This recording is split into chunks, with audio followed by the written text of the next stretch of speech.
Hi, folks. Welcome to the 416th Comedy Workshop.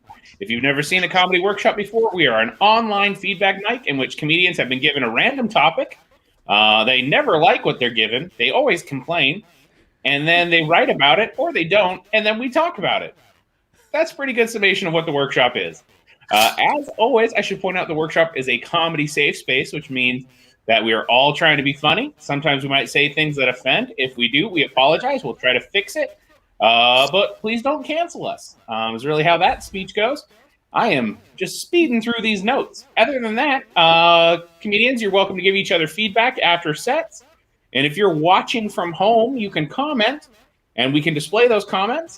Sometimes I display one, sometimes I display them all. It just depends what kind of mood you catch me in on a day. Other than that, I think we are good to start. So we're going to turn it over to our first comedian of the night. So Paul, whenever you're ready, I will start your timer. All right. The word I got was bowling, and which kind of sucks because I've never been bowling, and I had told some friends during the pandemic that I had never bowled. And now that we're into the post-pandemic situation, they told me they're taking me bowling, which I have no idea what I did to piss them off. Seriously, like, how could that have been? So I wanted to read up on bowling. Apparently, bowling is old. It's a target sport. Like, I understand some target sports, like, archery or skeet shooting. Like, they teach you to kill things, even darts. You want to get the mosquito across the room? But what the hell are you killing with a bowling ball? Is it like, are you just upsetting turtles? This is actually a sport dates back to ancient Egypt. And they also invented beer. And apparently Ralph Cramden. Egypt has given us so many great things. Like, they've given us pyramids, which is the best shape for schemes. And slavery. That's worked out. Thank you, Brandon, for the shaking the head. No. There's the other thing is, like, all great sports have, like, sex analogies. Bowling doesn't. I mean, if you suck at bowling, you end up in the gutter, which I think makes it more of a drinking analogy. Thing is, though, if you want to get, like, the three fingers in the holes, I guess that is a bit of a sex analogy. You know, doing it in the alley. It's not like baseball. Baseball has all the great ones. You're going to hit a home run. All right. If you strike out in baseball, you failed. But if you strike in bowling, that's good. It's like, couldn't they find a unified point to put all of this in? And I don't mean kickball.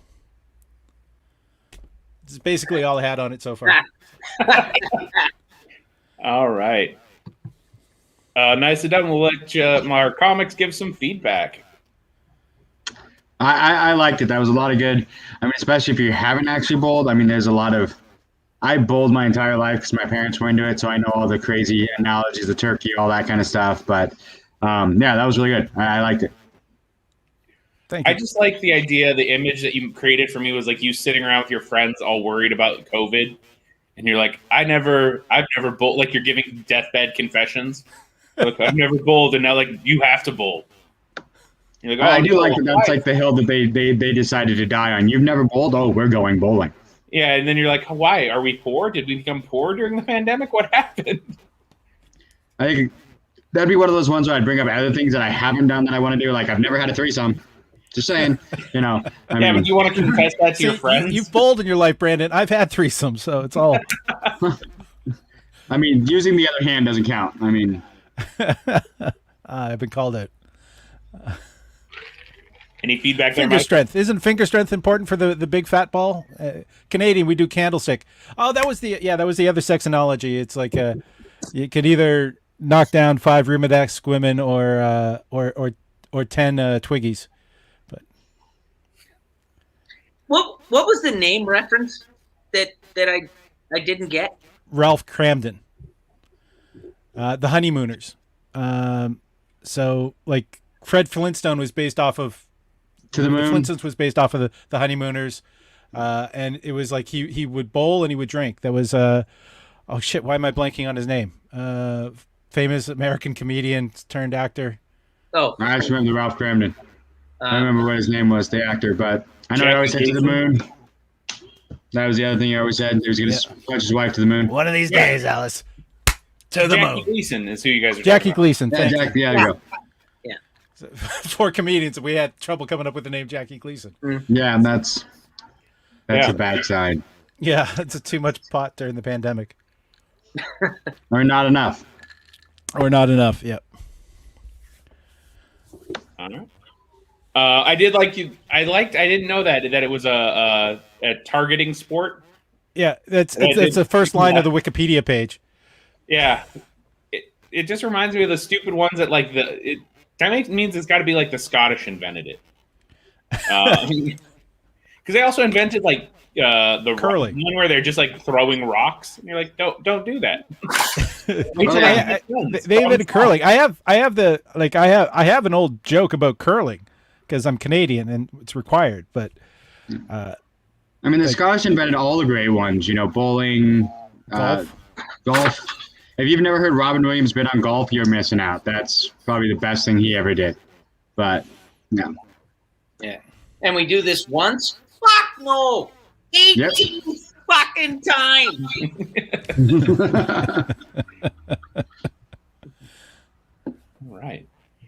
All right. So let's keep on rocking through. Is there any other feedback for Paul? All right. I like learning about bowling. Thank you, Jim. Yeah. Well, the three fingers is always funny. It's like a party when you get there. All right. So let's keep on moving to Brandon. Well, this isn't going to be very long. Like I said before we started, my word was Gary Coleman, and it's one of those things. The hardest part, like coming up with like stuff about Gary Coleman beyond what you're talking about, Willis, was anybody younger than me has never fucking heard of him. My kid knows who he is because some game called Portal 2 that I've never heard of. So there, now I know the references. Now I'm old because I don't know what the fuck he was doing at the end of his life. He sued his parents. Kevin said that supposedly there was, some named after him, but they just said he sued his parents and still went bankrupt. So even as he got older, he was still too short to be responsible like a real adult. So he couldn't figure out how to do his money. Yeah, I just, like I said, it was really hard coming up with something. I mean, he was short and kind of funny. That's about all I could really come up with. And he didn't have enough of a career besides the, like him, his career was short. I mean, it just, there wasn't enough material to go with. So yeah, that's really all I got. I mean, He was short and kind of funny. I feel like sums up a lot of comedians that I've met. Yeah. Yeah. It's what my wife says about some other things too, but we won't go there. I think sort of explaining who he is could be like a good source of I kept trying to come up with ways of doing it, but it was just one of those things. It's like I was trying to explain it to my kid and do stuff, and he just kept looking at me with that blank stare that kids give you when you try to explain things from 1980s. Describe him as like the veal of sitcom actors. Like I mean, I kept trying to say he was like the African American leprechaun was about the only thing I could come up with, but that just sounded like racist. the black version of Andy Milonakis. See, I don't know who that is. So really, what we're finding out is you have a deficit in the amount of TV you watch. You need to. I run too much. Any extra time I get, I go out and I run. I mean, I got home from work today and ran 5 miles. I mean, that's become my thing. Are you committing crimes? Why do you need to run? Yeah. Because I was fat, and I'm trying not to be fat anymore. So. I love the lowercase b from the way stuff. I'm trying to think what other angles could you take. I think you'd almost have to talk about the TV shows he was on. But that's it. The only one he was on was Different Strokes, and it wasn't one I really watched. The only thing I remember was What About Willis? I mean, because I'm at that age where it was kind of like I was too young to really get the show, and by the time I was older, there was better shows to watch, like Night Court. So. Yeah, see, I'm older than you are, so there's a very famous because they went through that thing with so many shows doing that very special episode, and there was the one that him and his friend were hanging out with this guy who built bikes, and the episode basically has the friend gets touched by this guy, and when it's his turn to kind of, get a special bike built, that's when the shit goes down. They never do anything about his poor friend. Yeah, they kind of just like, hey, don't hang out with the pedophile. Yeah. Don't hang out isn't that what they said in all the 70s? I mean, unless it was your priest, then you still had to go see him every Sunday and confess to him that he touched you. I mean, see, like there, you got Gary Coleman as a lead into those kind of jokes. Yeah, maybe that's how Epstein got away with it for so long. Was just everyone's like, well, we haven't had a TV episode about this yet. We don't know what to do. We don't know what to do. Touched by a biker. Touched by a biker would have been a very different episode. Wasn't that called Sons of Anarchy? That was Sons of Anarchy. Wasn't the whole premise of that show Touched by a Biker? Yeah. I don't know. Touched by a Bike. I'd watch that as a reality show. You get the beard for it. Yeah. You'd be on this show. There's also he was on he had a recurring character on Buck Rogers in the 25th century or whatever 23rd century. What in the world was Buck Rogers in the 21st century? 25th. Yeah. What was his name? Gil Gerard was the actor. Priscilla. I mean, that's a fact. That's not a. I mean, it is. Unfortunately, it is. It's only funny because it's true. Yeah, see, it's one of those things because that's the hard part with someone like Gary Coleman is it's so old that either the references are even I'm too young to understand or I'm too old to understand. Because like I said, my son said he was in some TV or some game called Portal 2 that I've never heard of. Like I didn't realize he was in Avenue Q, which is an awesome touchstone, sure but that's getting old now too.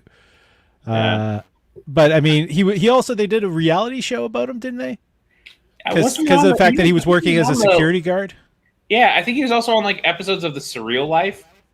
Yeah, they're shitty celebrities. See, and I've never liked the celebrity shows. They just bore me. Same here, but I mean, Google can be your friend when it's coming up with like a joke about. Yeah, when you're on a run, get like them to read the Wikipedia page to you. Yeah. Yeah, no. Yeah, I mean, it's one of those that just I've never liked the. If I want a depressing real life, I'll just go look in a mirror.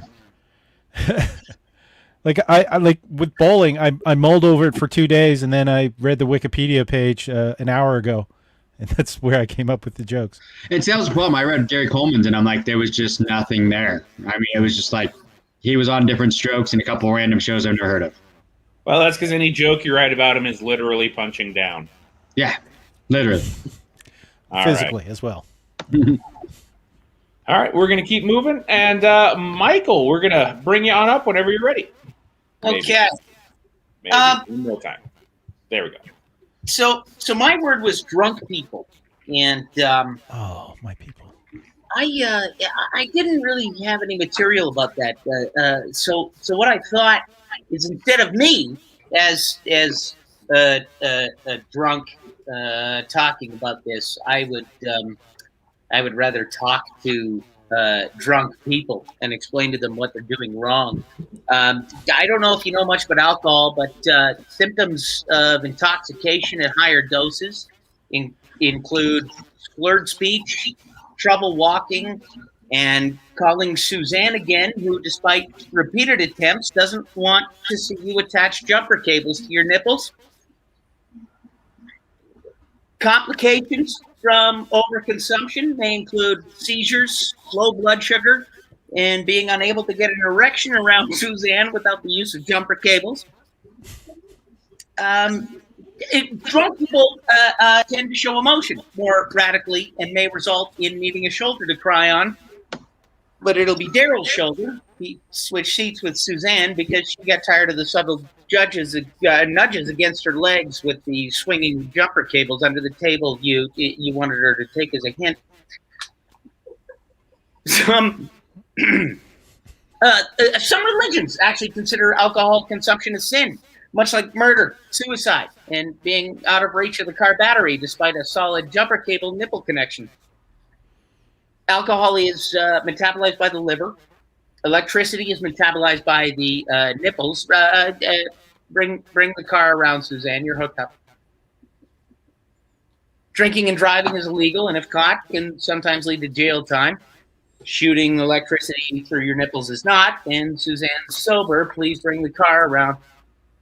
It is estimated about 1/3 of alcohol-related deaths are due to accidents, and another 14% are from intentional injury. Thus, unless you're into it, it's important not to jerk the jumper cables while you're hooked up and accidentally rip your nipples off. Police use field sobriety tests as a rapid way to determine intoxication. However, the most accurate test involves a blood sample. No needle required this time around. They can collect enough from the ground in front of you. You just ripped your nipples off.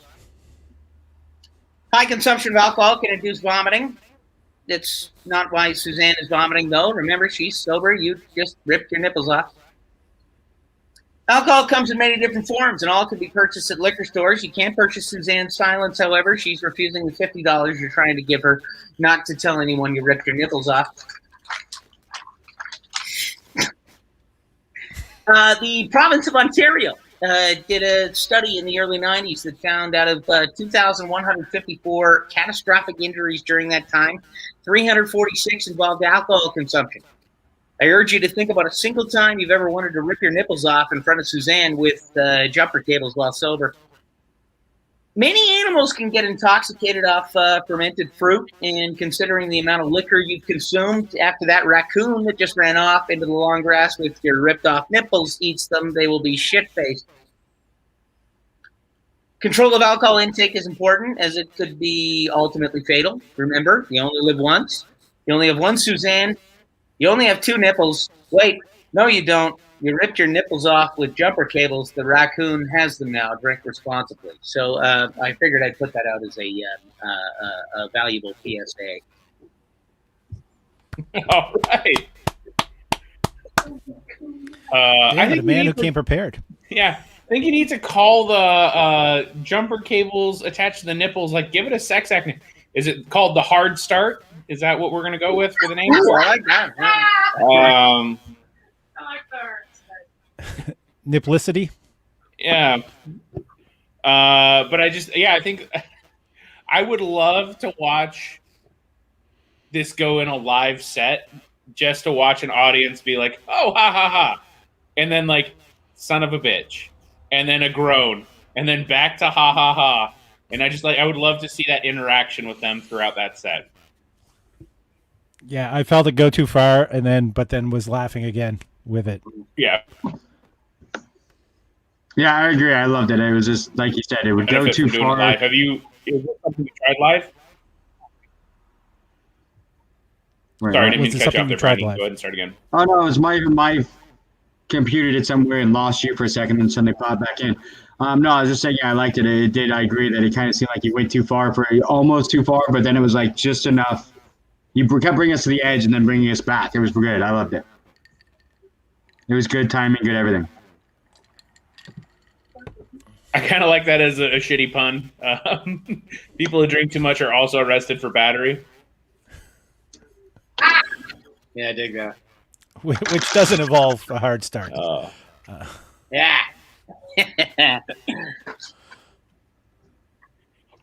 All right. Other feedback. Let's see. Before you connect the nips to the cables, do you scream clear?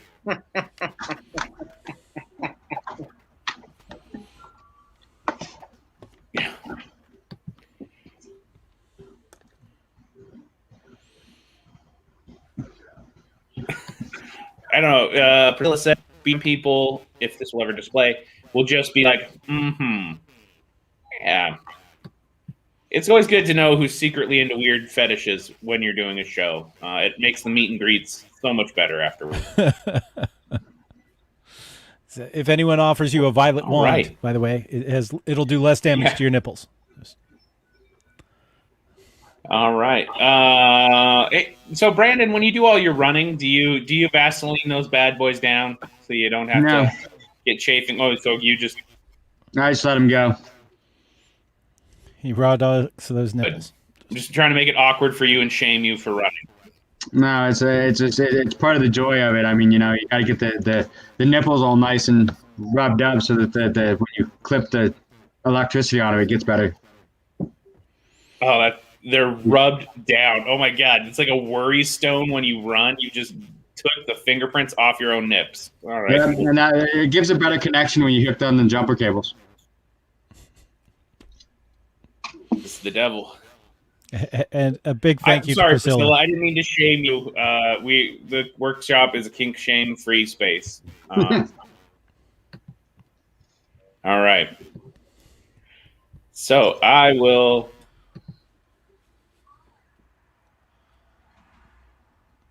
On the screen, who knows? One more time. There we go. My topic was perfumes.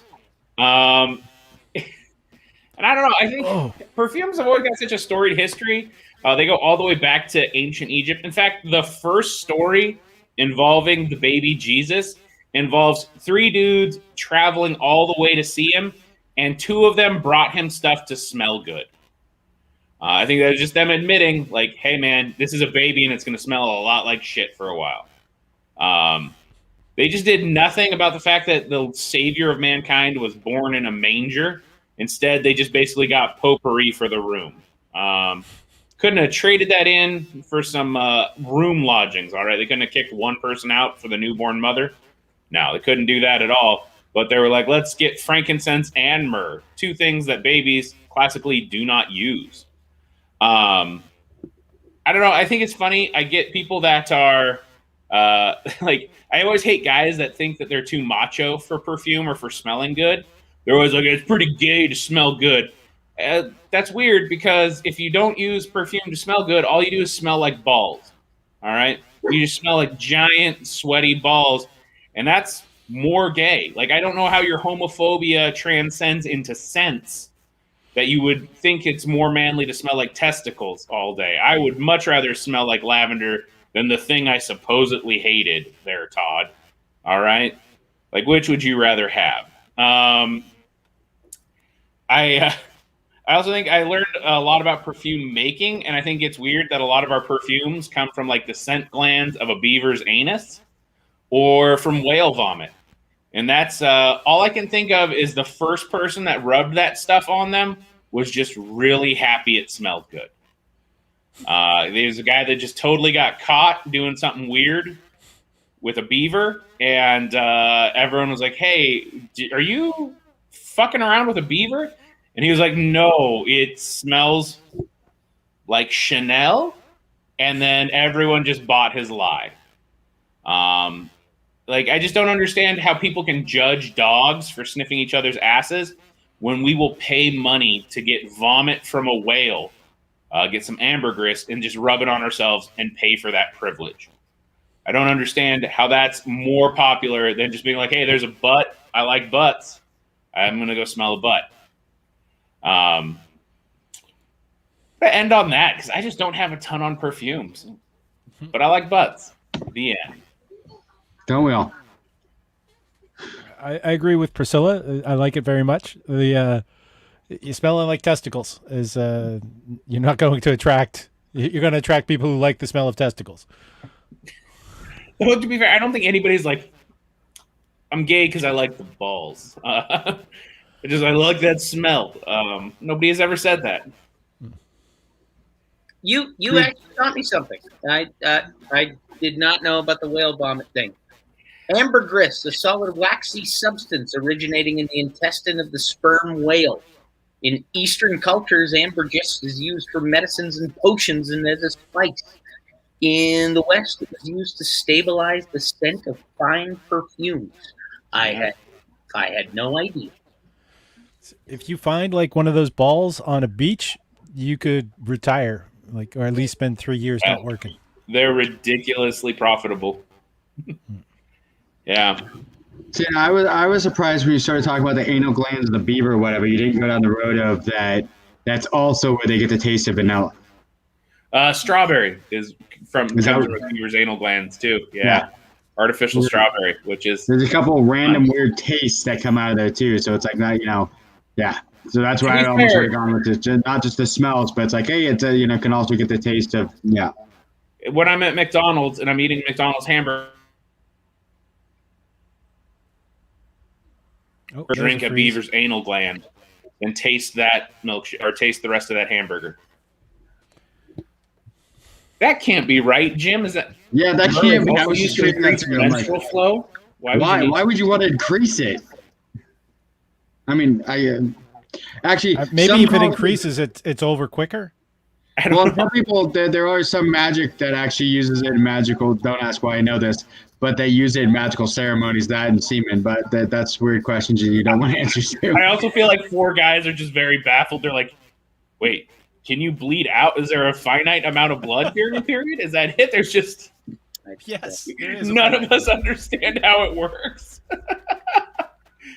Oh, I'm so glad that Priscilla's asking that same question. Okay, well, all right.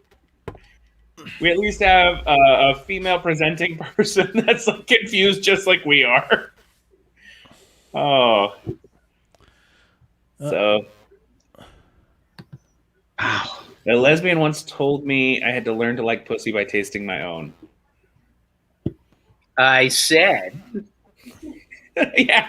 No, I don't. I hope I'm getting those in order. Yeah. I mean, good try. Good try, lesbian. All right. So if there's no other feedback, we're going to move back to working on whatever we want to work on. So we're going to go back with Paul. All right. This is an older joke that works. It's just I'm never happy with the ending. So if any feedback I can get on what to do with the ending, I'd greatly appreciate. I grew up rural, which means as a kid, we had to make our own fun. No, I'm not talking about a Will and Cousin. See, I grew up playing a game that I thought kids everywhere played, and then talking to other adults, turns out not so much. See, I grew up playing what we called baseball bat tag. Baseball bat tag is actually a very simple game. It just requires a certain level of finesse to play. See, what you're doing is you're playing tag, except the person who's it has a baseball bat. That's the simple part. Finesse comes in is when you're it. Because what you got to do is you got to run up to somebody, hit them, and then hand them the bat. You see the conundrum. Because you want to hit somebody hard enough that they go down, give you enough time to run away. But you don't want to hit somebody so hard that when they do get back up, the only person they want to get is you. And see, that's a soft ending on that joke, and it bugs the hell out of me. But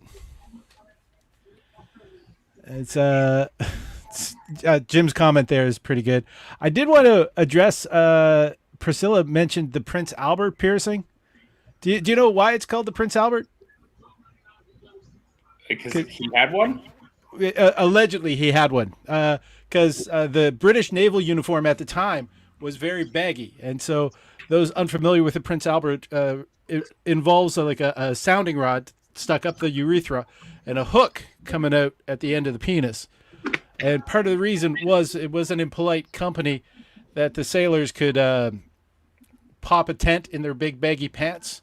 So they'd run a cord through the loop at the end to tie it down to their thigh. The more you know. I don't know what's happened with tonight's workshop. I am learning facts I never needed to know, and I'm just worried we're putting out so much information I need to keep at some point. Like, I've forgotten about anniversary at this point, but now I know about Prince Albert. So I learned there's only a finite amount of blood at a period. I don't know when that's going to come in handy. I have another joke that I'm having trouble with the ending with, but do you guys have anything to suggest about where to take that joke to end on a higher pop? I got lost in the Prince Albert thing. I'm still trying to stuck on that. Oh, sorry. Do you have an incidence of when it happened? Like, can you tell a story about a time where you got either hit too hard or you hit someone too hard? I've been doing part of it afterwards, but I don't feel kind of cool doing it, even though I have the person's permission. I'll then go. As I was doing a show in Moncton because I pissed off my agent, and after the show, I saw this face come out of the audience. There's a guy like I went to school with, and all of a sudden it was like a Vietnam War flashback. Like I could smell fresh cut grass. I could feel the gravel from the baseball field because we had baseball fields, we had baseball bats, but we played tag. And I just remember him standing over me while my knee was throbbing. Tears coming out of my eyes as he dropped the bat. It said, "Suck it up, you queer." Right. Grade 7, my best comeback at the time is, "Well, it takes one to know one." But he found out I was playing in his town that he was living in. So he came out to the show to introduce me to his husband. So I guess we were both wrong.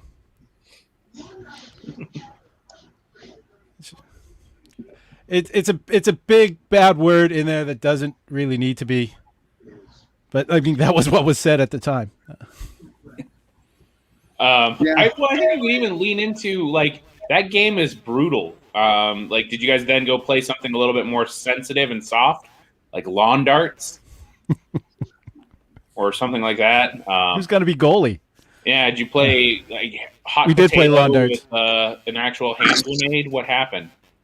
I don't know, because the popular game, I'm sure, Michael, you played it because you're around my age. Brandon, they probably didn't invent this back in your day. But we had suicide. Did you have that where, like, you threw a ball at the wall and then you had to run and touch the wall before somebody else could throw it there too? Yes. If you didn't touch the wall in time, they got to bean you with the ball. That's exactly right. Yeah, we used to play that all the time. It was a horrible game. Yeah.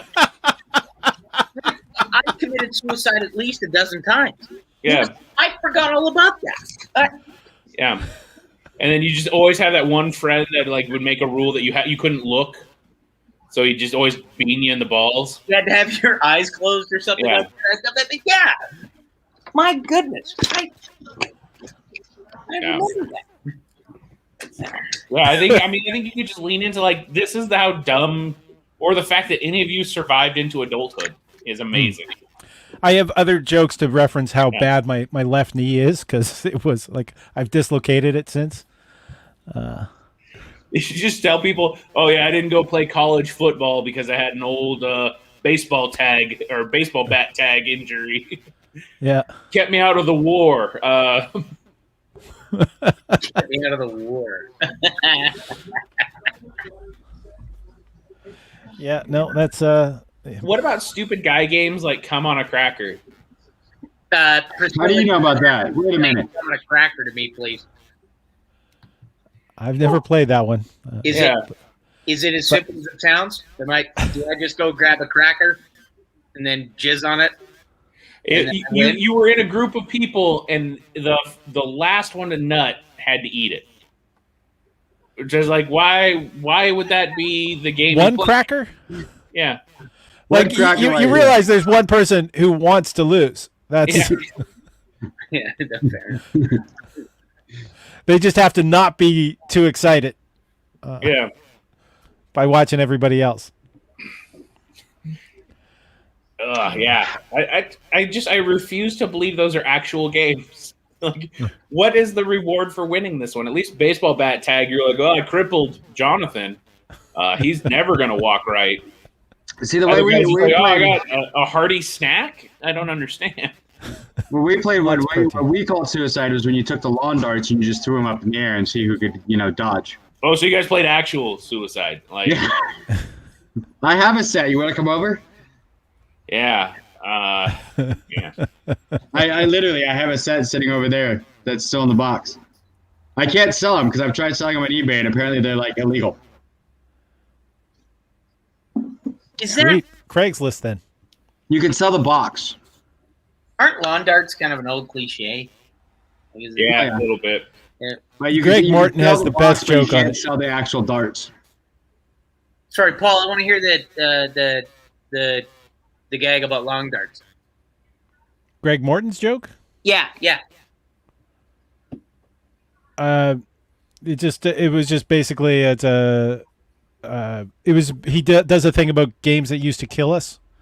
or games that were not safe. And then there's one kid who wants to, you go down there and play goalie, and then they wind up and they throw it as high as they can, and then, woof, oh, that one doesn't count. I get a redo. I gotta look that up, man. Yeah, Greg Morton's amazing. He's great. All right. So we're going to bring up Brandon. Whenever you're ready, I'll start the timer for it. All right. So I'm the youngest of 6 kids. My parents are morons. Mormons. I always get those words mixed up. But being the youngest of 6 kids was always interesting growing up. My oldest brother was a senior in high school when I was born. So there's always rumors that he had 2 little girls that were put up for adoption before I was even born. Do you know how fucked up that makes dating? You start dating a chick, she's like, I'm adopted. Can you be the creepy uncle if you don't know you're the uncle? I mean, I'm not sure about this. So it was always interesting, trying to date, and you weren't sure about that stuff. The other thing is my parents always told me that when I turned 18, they were kicking everybody out. I'm like, well, why the fuck do they get to stay? But we always thought they were kidding. But I turned 18, the parents sold the house, bought a motorhome, and left. Good luck living with us if you can't find us. Yeah, we're still looking. We'll find them someday. The other one that was always interesting, I had my sister lived with us with her 2 little kids when I was growing up. And one day when I was about 15 and my nephew was about 4, he comes walking out of my parents' bedroom with a life-size chocolate penis. Yeah, he didn't know what it was. He just knew it was chocolate. So he's gnawing on this thing like a rabbit going after a carrot, like, just going to town. And my dad's like, get it away from him. No, I don't know why you have a chocolate penis. I don't know what you've been doing with it. The kid can keep it. I ain't going near that. The best part about that joke, it's actually true. I have a nephew that will never come to one of my shows because I'll point him out. The one who did it. And that always brings me to the thing with kids. How many parents? I mean, there's always parents around in the crowd, and we all got kids. And the hardest part with kids is as you're raising kids, people always tell you, when I have kids, I'm going to treat them all the exact same. Well, you can't. They're different. Sorry, I just read Jim's comment that made me crack up. No, he didn't get pink eye. Sorry, I lost my train of thought. But yeah, we all have kids, but you have to treat them differently. It's like my oldest came to me a couple years back. I want to go to homecoming. I'm like, no, man. I remember when I did a homecoming. I drank. I did drugs. I had sex. Then I had to go pick up my date. These aren't things I want my child involved in. And then my youngest came to me a few years ago. Was like, Dad, I want to go to homecoming. Great, have a blast. Here's $100. Bring some blowback for Dad. So, I mean, things really change, as you get kids, you kind of change how you feel on them. When I was the youngest, and I asked my dad, hey, can I go to homecoming? He just looked at me and said, who the fuck are you? So, I mean, it's really, as you have kids, you kind of change how you deal with them. So, that's really all I got. It's an old joke I've been trying to rewrite. All right. I think you could add a tag or a little bit to that chocolate penis joke about how that's how parenting's different nowadays. Because back then everyone would be like, look at the kid eating a dick. Now the parents would be like, oh my God, I hope that's a sugar-free penis he's chewing on. Nut-free. Yeah. Hope there's no nuts in that. Yeah, he's got a nut allergy. He can't have that.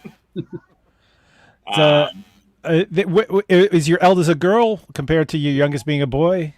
And actually, that's the thing. Is originally when I wrote the joke, it did have the genders of the kids, and that was the difference. But I feel like I get more kickback on that because of the gender. Right. Using the gender, so that's why I switched it so it's more the age and the different, or not the age, but the place of the kid, the oldest to the youngest. Because originally it was the son was the oldest, and bring some blowback for Dad, and then I went with the daughter was fuck no, because I remember when I did, and I don't want my daughter involved. But like I said, I started getting real. People had issues with the genders. And you see that more and more. My immediate thought was I went out, I had sex, I did drugs, and then I went to pick up my date, and ended up getting to take home my first child, you, or I ended up taking home you. So sort of insinuate that at homecoming was the conception date of your eldest. So yeah. Yeah.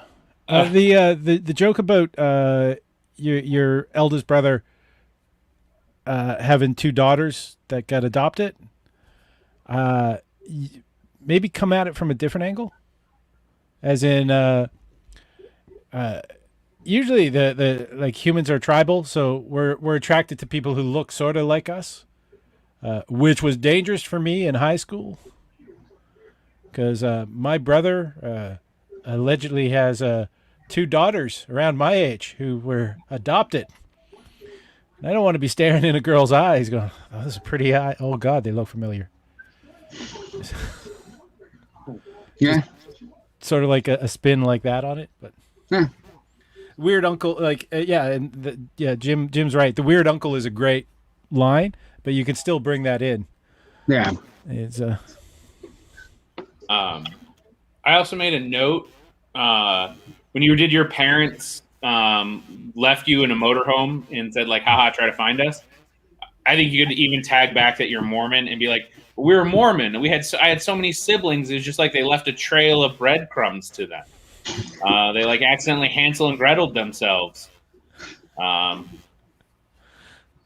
Yeah. I like that. Yeah.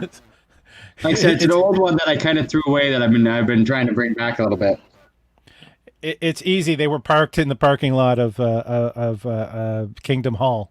Yeah. Just follow them from Kingdom Hall to Kingdom Hall. None of them had any caffeine, so they couldn't drive very far. Yeah. Or we just ended up in Utah again, Mom. All right. Any other tags, feedback, Moms. anything like that? Sorry. All right. All right, Michael, we're going to give you time whenever you're ready. Okay, so there's two gags that I could use some extra tags on. Well, one gag that I could use a tag on, and another one that could really just use a better punchline. And the first one that I need to build more on is I don't know how much you guys know about epilepsy, but I have it. I have epilepsy. I have left temporal lobe epilepsy, but it's not even the cool one where you're like, I just black out for 30 seconds. There was one original tag that I had to that gag, which was something along the lines of like they suck at it or something like that. What the hell was it? Like if you're gonna have a seizure, a guy should go all out, for crying out loud. Like I want a nickname for my friends, being like, "Oh, he's a freshly caught bass." I'm just flopping around all over the place. The kind of seizure I want. None of this just simple wide-eyed stuff. And the other gag was my girlfriend is 2 years younger than me, which is weird because normally for my entire adult life I have dated older women, significantly older, like the Mormon girl I was talking about earlier. That's that. We were together for 6 years. I dated a 35-year-old when I was 21. Like I was closer in age to her 15-year-old daughter than I was to her. Like, but no, I have a MILF fetish, and my girlfriend knows this, which is why we're not allowed to visit with her mother very often. Sitting around on a Saturday, and she's like, "What do you want to do today?" And I'm like, "What are your parents up to?" She still got that deck chair. What is she, like 50, 55, something like that? You and your dad can go to Home Depot. She still got that hot tub up and running. Her and I can just sit and chill out in there or whatever. And then that closed one show okay, but beyond that, I have nothing to add, and I can't go any further with those two. Can I suggest truncating that? Like you saying, I have a MILF fetish, which is why we can't visit her mother. Mm-hmm. Just say, I have a MILF fetish, which can cause certain problems. Like she says, what do you want to do today? Well, what's your parents up to? Did your mom get the hot tub installed? So, because that way it's more surprise, right? Rather than because you telegraph it a little too much by saying, that's why we can't visit her mother, and then the other stuff is just the basically the same punch, just different wording.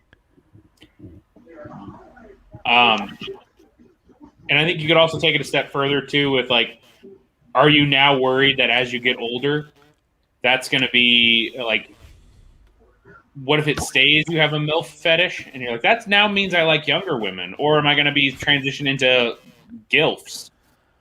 Like, does it just stay a 10-year head, or is it going to start like going backwards? I like that idea.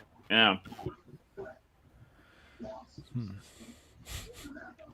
Because there's going to be a point where you're like, oh, God, am I going to start just getting, like, hot at a funeral home? Just be like, or at a funeral? Or are you just going to be like, oh, no, it's still going to be 30-year-old moms. It's really like stretch marks.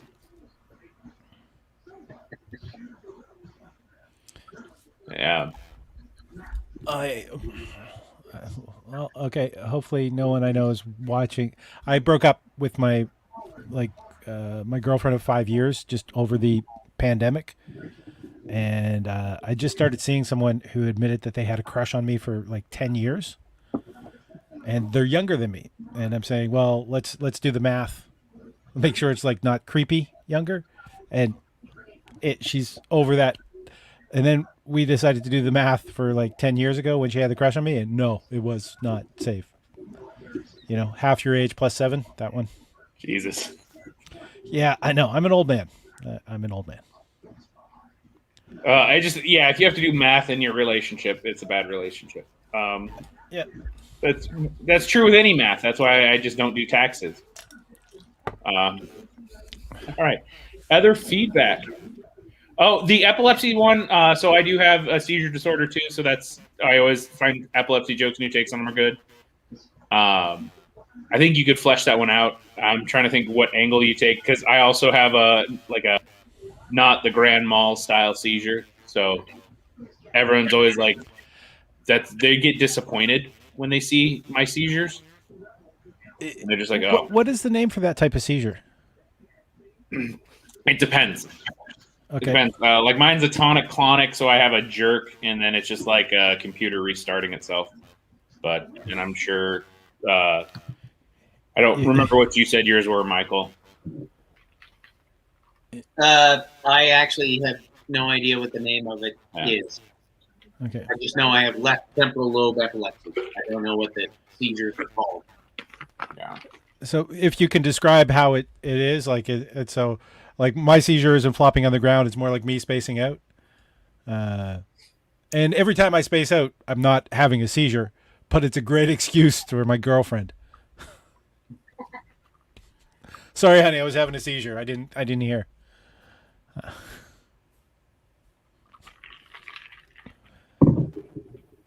Matt, we are learning things about each other tonight. Giant bugs and powder blue convertible Cadillacs. This workshop is a real learning experience for all of us. Wow. I thought that was called LSD. Yeah. Priscilla, where were you going with the other situations thing and what have you? If you're still around, how about epilepsy combined with other stuff or situations? Where are you going there? Like the hard start. Now, are you photosensitive? No.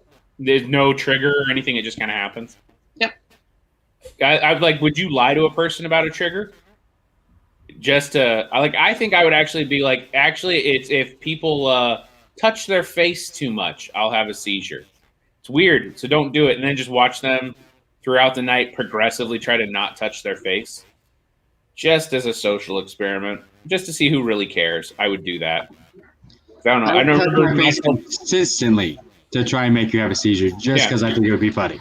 That's like I'm gonna say. That's always my shitty thing that people would do once you tell them you have a seizure disorder. Is there will always be a percentage of the population that'll run over and start flipping a light switch immediately, and you're like, you are an asshole. Like, you're a monster. These aren't fun. If you're friends with the tech, have them like flip the spotlight, just going, and of course, I like that because Michael's got that like look of I thought of something. No, I'm literally stealing your idea, the light switches and what have you. You know how annoying it is to tell people about this shit, and then they keep doing this kind of stuff. Yeah, I like that. All right. Oh, wicked. Man, we are all confessing medical disorders in tonight's chat. This workshop, very, very learning heavy. We all should just have a TED Talk after this. All right. I'm going to be working on some stuff that is super loose in that, like, I have barely written anything on it, but so just feel free to, basically, generally, it's the premise funny, all that stuff. Don't worry about too much about, like, hey, the punchline's weak, because I know none of this is super tight right now. I grew up, or I went to high school, and my dad was one of my teachers, and a lot of times it was kind of cool, but then every once in a while he'd do something awful, like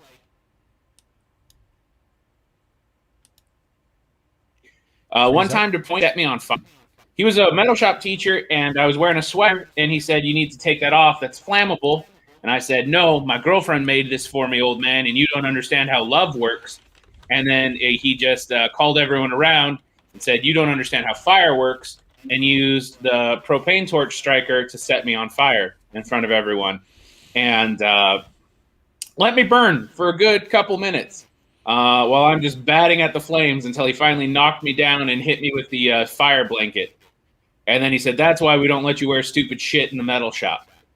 And I also learned none of my friends knew that was my dad at that point, because they're like, "Oh my God, are you going to press charges?" And he's like, "No, it's fine. He can't do anything about it. I'm fucking his mom."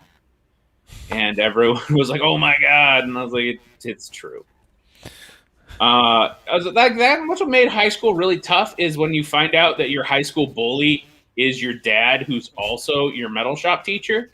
But do you know there's no CPS report that goes home that he is supposed to file at that point? Like, nobody's going to check up on that. He'd be like, "Oh, yeah, he got bullied again at school today? Oh, the metal shop teacher? Yeah, I'll handle that. The fuck are you making me do paperwork for?" All right? That was my high school. Like, most of the time in school, it was just me trying to, like, hide from his shop class. But it was true. The only reason I did get an A is because he was banging my mom. I just realized I'm the only kid that ever got Forrest Gumped through metal shop. That's the only reason I passed it. Let's see, what do I want to pivot out of that? I gotta say, I love horror movies. I learned to love horror movies during the pandemic. I love bad horror movies more than anything, because I love a bad horror movie because you get to see the one thing they chose to spend their budget on, and that's it. And I love it. I was watching a horror movie, and like, give me a horror movie that looks like it's made by 3 frat brothers, and their lead actress is just the prettiest person they could find at a Waffle House at 4 a.m. All right. They're not even the prettiest person that works at that Waffle House. It's just whoever's on shift at the time.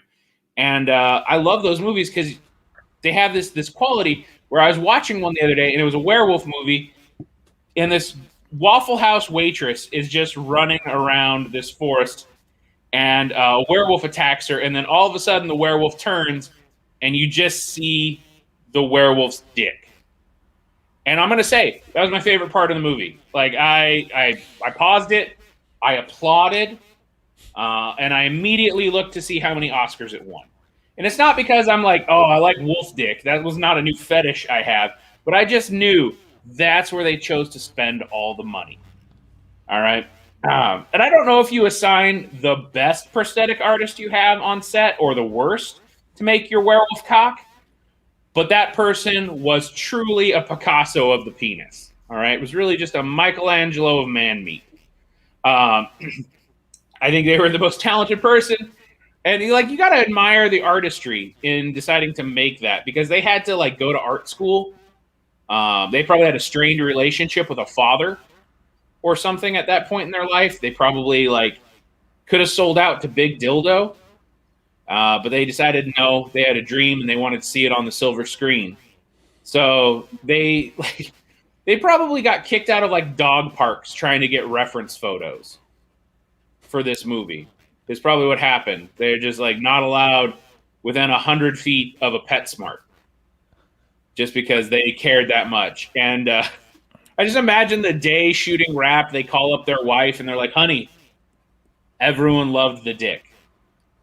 They said it was the best werewolf dick they'd ever seen. Said if werewolves are real, this is what they'd look like.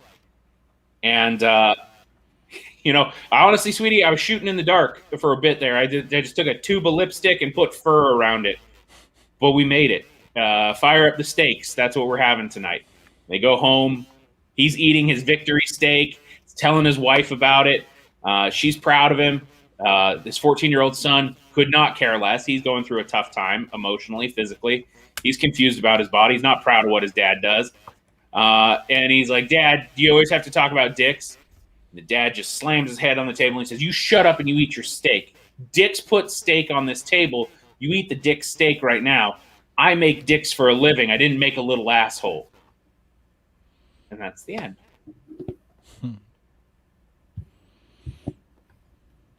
So like I said, very loose. So, the question that got me is, why didn't you transfer to home ec?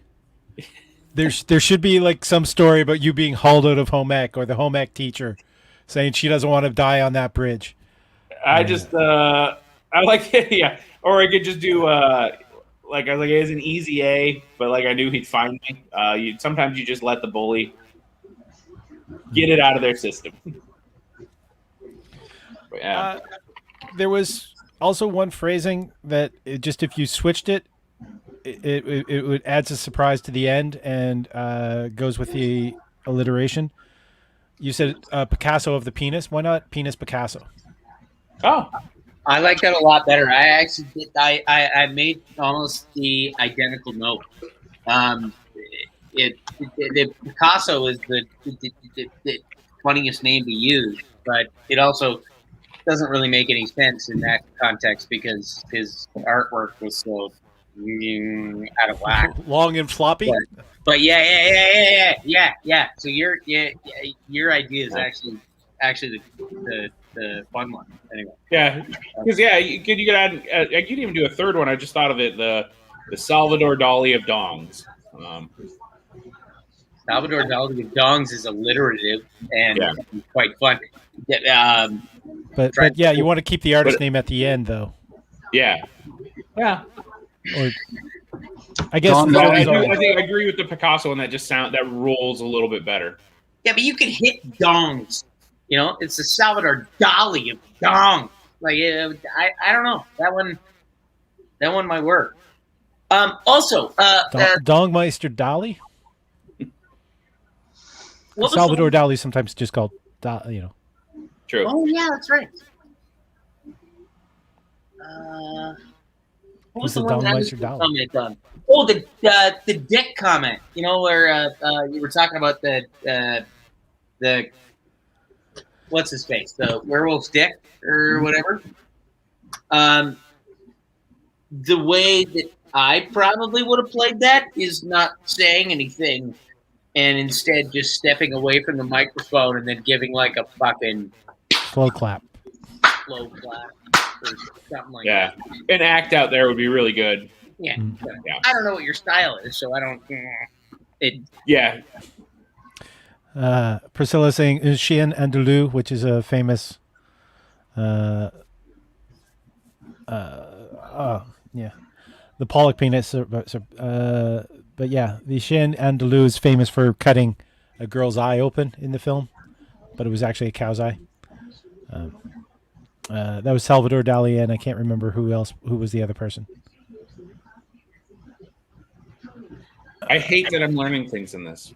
I'm sorry for the education. There's one more education I was thinking is I really wanted to see who the special effects artist was, and I found out now he has his own company called Bad Dragon. Yeah. Which would some of the people in the audience would laugh, others will go, "What the hell's Bad Dragon?"